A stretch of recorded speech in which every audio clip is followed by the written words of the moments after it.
સાબરકાંઠા જિલ્લાના હિંમતનગર વિજાપુર રોડ પર આવેલ દેરોલ બ્રિજ ઉપર મોટો અકસ્માત સર્જાયો હતો।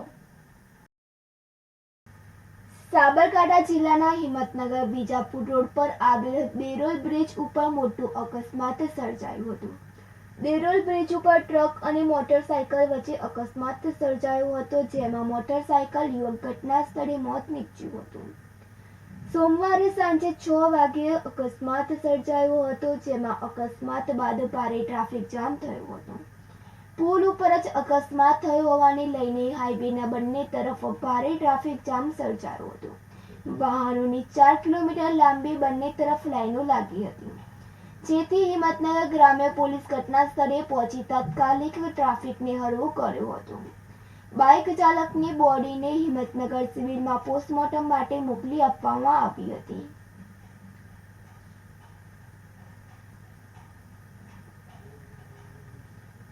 આબિદપુરા સાથે તનિષા પરમાર, સિટી ન્યૂઝ, હિંમતનગર।